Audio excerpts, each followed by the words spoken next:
الحمدللہ رب العالمین والعاقبۃ للمتقین والصلاۃ والسلام علی اشرف الانبیاء والمرسلین وعلی آلہ الطیبین الطاہرین واصحابہ الاکرمین واولیاء امتہ اجمعین، اما بعد۔ تمام تعریفیں اللہ رب العزت کے لیے ہیں جو تمام جہانوں کی پرورش کرنے والا ہے۔ لاکھوں درود و لاکھوں سلام ہوں سرور عالم نور مجسم فخر آدم و بنی آدم صلی اللہ علیہ وآلہ وسلم پر، آپ کی آل و اولاد، صحابہ و اہل بیت، اولیاء امت پر اللہ تعالی صبح قیامت تک بکثرت درود و سلام بھیجتا رہے، رحمتیں برکتیں نازل فرماتا رہے۔ اللہ کی بے شمار رحمتیں ہوں سلطان المشائخ خواجہ خواجگان وارث الانبیاء والمرسلین ختم المجتہدین جہانگیر عالم حضرت خواجہ نظام الدین اولیاء محبوب الہی پر۔ اللہ کی بے شمار رحمتیں ہوں خواجہ خواجگان حضرت سلطان برہان الدین غریب پر، اور اللہ کی بے شمار رحمتیں برکتیں ہوں خواجہ خواجگان شیخ لاسانی خواجہ حماد الدین کاشانی رضی اللہ تعالیٰ عنہ پر، جن کی فیوز و برکات سے آج یہ ہمارے درس کے سلسلے جاری و ساری ہیں، اور یہ انہی کی محنتیں اور کوششیں ہیں کہ علم کا ایک بیش قیمت خزانہ آج ہم گناہ گاروں کے ہاتھ میں ہے۔ خواجہ خواجگان حضرت شیخ لاسانی خواجہ حماد الدین کاشانی رضی اللہ تعالیٰ عنہ کا ایک عظیم علمی کارنامہ خواجگان چشت اہل بہشت کے ملفوظات کو جمع کرنا اور اپنے شیخ سے سنی ہوئی پاک کلمات کو قلم بند کر کے دوسروں تک پہنچانا، یہ ایک بڑی خدمت انہوں نے انجام دی۔ احسن الاقوال حضرت شیخ لاسانی خواجہ حماد الدین کاشانی رضی اللہ تعالیٰ عنہ کی عقیدت و محبت کا منہ بولتا ثبوت ہے، جس میں آپ نے اپنے شیخ، اولیاء کے شیخ، بزرگوں کے شیخ حضرت خواجہ خواجگان سلطان برہان الدین غریب نواز کی کلمات کو نہایت ہی عقیدت کے ساتھ جمع فرمایا۔ آج 28واں باب ہے یہ احسن الاقوال کا، اور اس باب میں ان خوابوں کو جمع کیا گیا ہے جو مریدان باصفا، خلفائے نامدار اور وابستگان حضرت ممدوح رہے۔ اب یہاں پر بیان کرتے ہیں خواجہ جلال الدین قاسب نے ایک رات حضرت شیخ کو خواب میں دیکھ کر فرماتے ہیں، خواجہ جلال الدین قاسب نے ایک رات حضرت شیخ کو خواب میں دیکھا، فرماتے ہیں تہجد کا وقت ہو گیا ہے، اٹھو اور تہجد ادا کرو۔ جب خواجہ جلال الدین قاسب بیدار ہوئے، حضرت شیخ کو اپنی چارپائی کے سامنے کھڑا موجود پایا۔ اٹھ کر مصافحہ کرنا چاہتے تھے کہ حضرت شیخ غائب ہو گئے۔ اب یہاں پر یہ معلوم پڑتا ہے کہ اولیاء اللہ کی ارواح طیبات اپنے مریدوں پر کس قدر توجہ فرماتی ہیں، متوجہ رہتی ہیں، اور کس طرح ان کی امداد کرتی ہیں، کہ اٹھا بھی رہے ہیں تہجد کے وقت، بیدار کر رہے ہیں، ہو سکتا ہے سو گئے ہوں یا نہ اٹھے ہوں، تو اس بنا پر جو ہے آپ تشریف لائے، اور جب بیدار ہوئے تو اس میں دیکھا بھی انہوں نے کہ سامنے نظر آ رہے ہیں، اور اس کے بعد جو ہے ملنا چاہتے ہیں تو غائب ہو جاتے ہیں۔ مولانا فرید الدین نے خواب دیکھے کہ گلے تک کیچڑ میں پھنس گئے ہیں، اور حضرت شیخ نے ان کو اس کیچڑ سے باہر نکالا۔ جب بیدار ہوئے تو مولانا فرید نے یہ خواب شیخ کی خدمت میں عرض کیا۔ آپ نے فرمایا پیر 70 مرتبہ مرید کو غرقاب یعنی گہرے پانی سے نکالتا ہے، اور ایسا نکالتا ہے کہ پاؤں بھی تر نہیں ہوتے۔ یعنی شیخ کی امداد، مریدان صادق الاعتقاد جو ہوتے ہیں، جو اپنے پیر کے اوپر اعتقاد یقین پکا رکھتے ہیں، تو ان کے پیر کی روحانیت ہر جگہ ان کی دستگیری کرتی ہے۔ یہ ان لوگوں کے معاملے ہیں جو روحانیت سے وابستہ ہیں، اور جو اس راہ میں ہے ہی نہیں، وہ سمجھ ہی نہیں سکتے اس بات کو، اور سوائے اعتراضات کرنے کے، ہنسی مذاق اڑانے کے اور تنقیدیں کرنے کے، اس کے سوا کوئی دوسرا ان کو جو ہے آتا ہی نہیں طریقہ۔ تو یہ ان لوگوں کے ہیں معاملے جو متقدین ہیں، اعتقاد رکھنے والے ہیں، اولیاء اللہ بزرگان دین سے، تو فرماتے ہیں کہ شیخ کی روح مبارک ہر جگہ دستگیری کرتی ہے۔ خواجہ مبارک غوری نے ایک رات حضرت سلطان برہان الدین غریب کو خواب میں دیکھا کہ آپ دروازے پر کھڑے ہیں۔ عرض کیا حضور یہاں کیسے تشریف فرما ہیں؟ فرمایا خواہر زادہ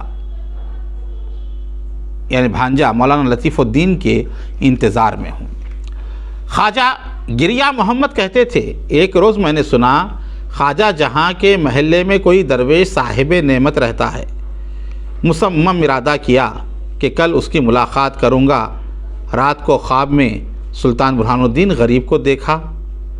یہ دوہرا پڑھتے ہیں کتین کالی پیلن جنگل چرینا بوسی یابی موہنی اپنی من جتلونا۔ خواجہ محمد نے کہا جب بیدار ہوا تو معلوم ہوا کہ مجھ کو منع فرماتے ہیں، لیکن اس درویش کو دیکھا گیا اور دل نہ مانا۔ ایک روز یہ امیدوار استوا کے وقت شیخ برہان الدین غریب کی خدمت میں حاضر تھا۔ شیخ نے مجھ کو یہ ورد فرمایا یا شفیق یا رفیق نجنی من کل ضیق۔ جب گھر میں آیا اور میرے بھائی خواجہ برہان الدین کاشانی نے کہا میں نے خلولے کے وقت شیخ کو خواب میں دیکھا، مجھے بھی یہی ورد تعلیم فرما رہے ہیں۔ اس امیدوار نے کہا سبحان اللہ، حضرت شیخ نے مجھے یہ ورد بیداری میں تعلیم فرمایا اور تم کو خواب میں۔ اب یہاں پر اولیاء اللہ کے تصرفات ہی معلوم ہوتے ہیں۔ ایک کو جو ہے بیداری میں تعلیم کر رہے ہیں تو وہی چیز ان کے دوسرے بھائی کو جو ہے حالت خواب میں بتا رہے ہیں، یعنی توجہ کس طرح ہوتی ہے، ظاہری طور پر بھی توجہ فرماتے ہیں اور راہوانی طور پر باطنی طور پر بھی توجہ ہوتی ہے۔ ایک وقت میرے بھائی خواجہ مجد الدین کاشانی رحمۃ اللہ تعالی علیہ کو ایک مہم پیش آیا۔ حضرت شیخ کو خواب میں دیکھا، فرماتے ہیں اسرار پڑھو اور لکھا ہوا پایا۔ چند روز پڑھنے کے بعد وہ مہم پوری ہو گئی۔ اس طرح قاضی فرید الدین یوسف کو ایک حاجت پیش آئی۔ اس امیدوار نے کہا حضرت شیخ فرماتے تھے جس کو کوئی مشکل پیش آئے یہ ورد پانچوں وقت پڑھے، اللہم فتح فتح، اس دشواری سے خلاصی بخشے۔ قاضی مذکور نے اس ورد کو پڑھنا شروع کیا، چند روز پڑھ کر چھوڑ دیا۔ شیخ کو خواب میں دیکھا کہ فرماتے ہیں قاضی اس ورد کو کیوں چھوڑ دیا، اس کو پھر پڑھ۔ قاضی مذکور نے پھر پڑھنا شروع کیا، چند روز تک برابر پڑھتے رہے۔ اللہ تعالیٰ نے ان کی تمام مشکلات کو حل کیا، وسعت اور راحت کو پیدا کر دیا۔ اب یہاں پر جو ہے وہ ورد پڑھتے پڑھتے انہوں نے چھوڑ دیا، تو پھر حضرت شیخ خواب میں تشریف لائے اور کہا کہ کیوں چھوڑے ہو، پڑھو دوبارہ۔ تو پھر جو ہے دوبارہ جو ہے انہوں نے جو ہے اس ورد کو جو ہے شروع کیا۔ قاضی صدر الدین خطیب رحمۃ اللہ تعالی علیہ نے حضرت شیخ کو خواب میں دیکھا کہ فرماتے ہیں اگر تو فخر و فاقے کے ساتھ موافقت کرے گا تجھ کو کیا کیا نعمتیں نصیب ہوں گی۔ اگر فقر کتاب نہیں لا سکتا یہ ورد پڑھ، حق تعالی کشادگی اور آرام پیدا کرے گا۔ قاضی نے کہا جب بیدار ہوا وہ ورد بھول گیا، معلوم کیا کہ مجھ کو فقر کے ساتھ موافقت کرنا چاہیے۔ یعنی اب وہاں پر فخر و فاقے سے انہیں رہنا تھا، تو حضرت نے بتایا، اس کے باوجود بھی وہ بھول گئے۔ بھولنے کی وجہ کہ ان کے ساتھ وہ معاملہ پیش آنے والا تھا اور وہ فخر و فاقے کے ساتھ ہی جو ہے انہوں نے جو ہے موافقت پیدا کر لی۔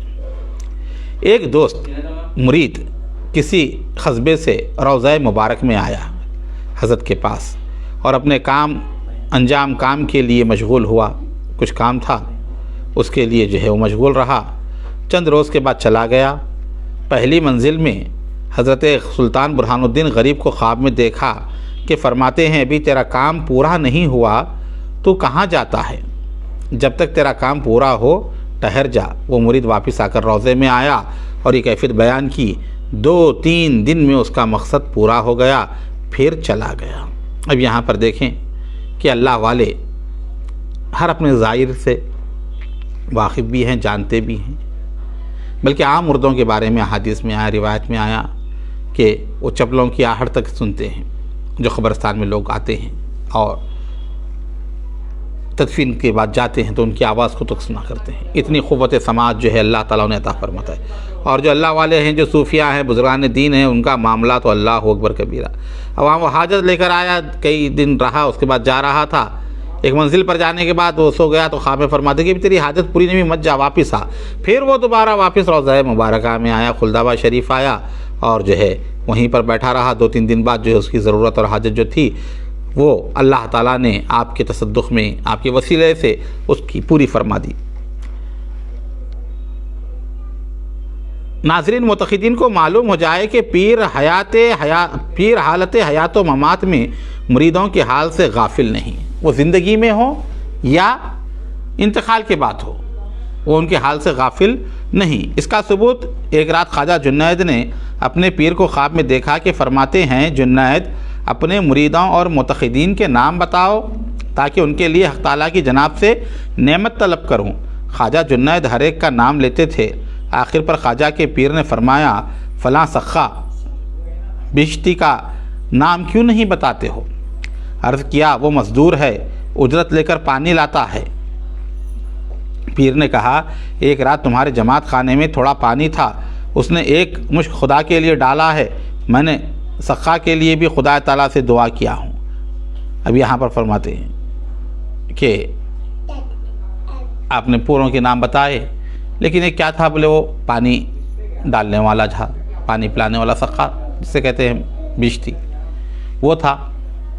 تو آپ کہتے ہیں کہ اس کے نام بتائے نہیں. کہا کہ وہ تو مزدوری کرتا ہے، اب وہ نعمت لے کے کیا کرے گا، اس کو تو معلوم ہی نہیں. تو آپ نے کہا کہ ایک رات تمہارے خانخواہ میں، عبادت خانے میں اس نے جو پانی جو ہے ڈالا تھا، لہٰذا میں نے اس کے لیے بھی دعا کی ہے. یعنی تھوڑی معمولی خدمت بھی جو خانخواہ کی کرتا ہے، بزرگان دین کی توجہ اس کے اوپر ہوتی ہے.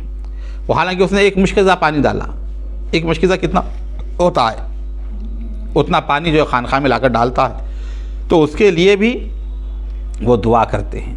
تو جو لوگ خدمت انجام دیتے ہیں، لنگر کا اہتمام کرتے ہیں، لوگوں کو کھلاتے ہیں، پلاتے ہیں، بیٹھنے کا وہاں اہتمام کرتے ہیں، مجالس ذکر کو منعقد کرنے کے لیے کوشش کرتے ہیں، ذکر خدا، ذکر رسول کی محافل درگاہوں پر، آستانوں پر منعقد کرنے کے لیے کوشاں رہتے ہیں، اپنی عقیدت و محبت کے ساتھ اہتمام کرتے ہیں، تو یقیناً ان سب پر سلسلے کے بزرگوں کی نگاہ کرم ہوتی ہے، ان کی توجہ ہوتی ہے.